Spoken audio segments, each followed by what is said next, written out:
আমার বয়স যখন মাত্র 16 বছর, তখন বিয়ে করি এক 13 বছরের মেয়েকে। বাবা মার ইচ্ছেতে বিয়ে হয়েছিল আমাদের। নিজেই লুঙ্গি সামলে রাখতে পারতাম না, রাতে ঘুমোলে গিট্টু দিতাম। অথচ সেই আমি তখন চেষ্টা করতাম ছোট্ট বউটাকে শাড়ি পরিয়ে দিতে। নিজেই পেতাম না পকেট খরচের টাকা, অথচ বউয়ের জন্য আচার কিনতে হতো। খুব সুন্দর ছিল দিনগুলি।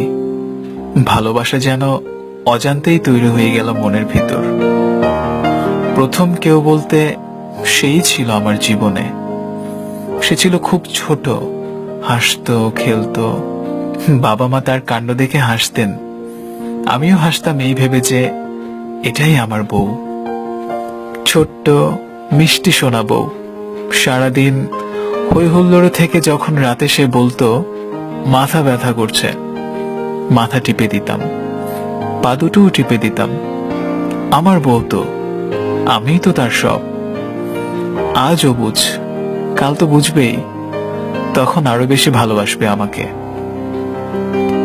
দিন যেতে থাকলো। বউয়ের বয়স যখন 17, এখন আর সে হাসে না, খেলে না। এখন অনেক কিছুই বোঝে সে। শ্বশুর বাড়িতে গেলে একাকী থাকতাম আমি। সে আমায় বলতো, তুমি আমার সাথে বেরোবে না। আমার লজ্জা করে, কিছু বলতাম না, কষ্ট লুকিয়ে রাখতাম। আসার সময় বায়না ধরতো তাকে রেখে যেতে, রেখে আসতাম।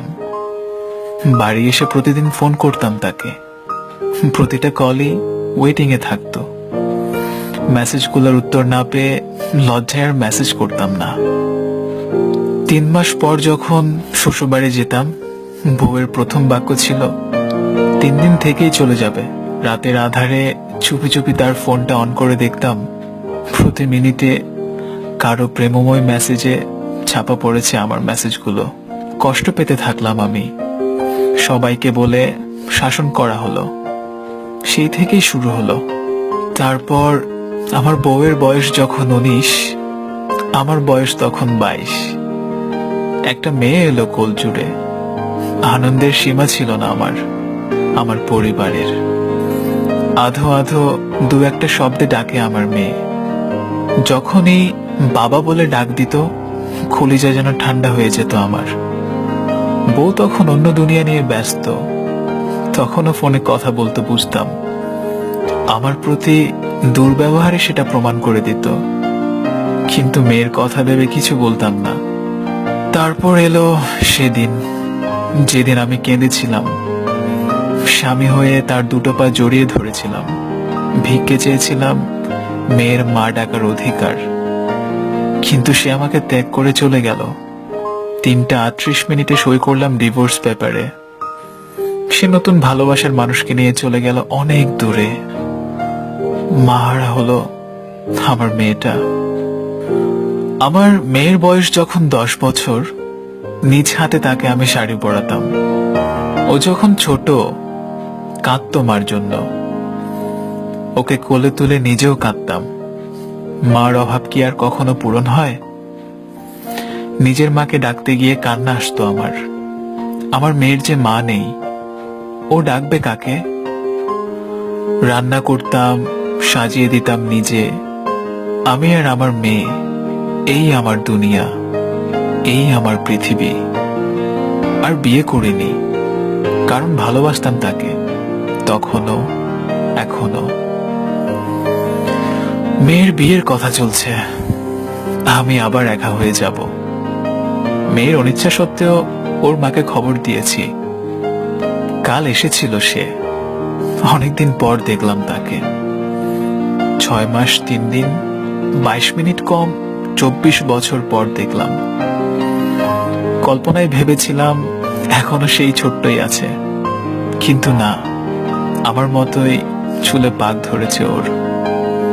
দুটো ছেলের মা আজও। আমি সেদিন ভালোবাসার কাছে হার মেনে জিজ্ঞেস করেছিলাম, কেমন আছো? আজও কি তোমার মাথা পা ব্যথা করে? সে শুধু মাথা নেড়েছিল। কি বুঝিয়েছে তা দেখতে পাইনি, কারণ চোখ দুটো তখন জলে ভেজা ছিল। তাছাড়া বয়স তো আর আগের মতো নেই, কিন্তু আমার মেয়ে দেখা করেনি ওর সাথে।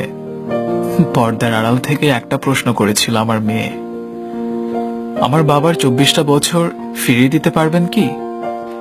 যদি না পারেন তাহলে আসবেন না কোনোদিন। আমার বাবাই আমার মা। আমি প্রাউড ফিল করি বাবা ডেকে, মা ডাকার কোনো ইচ্ছে নেই আমার।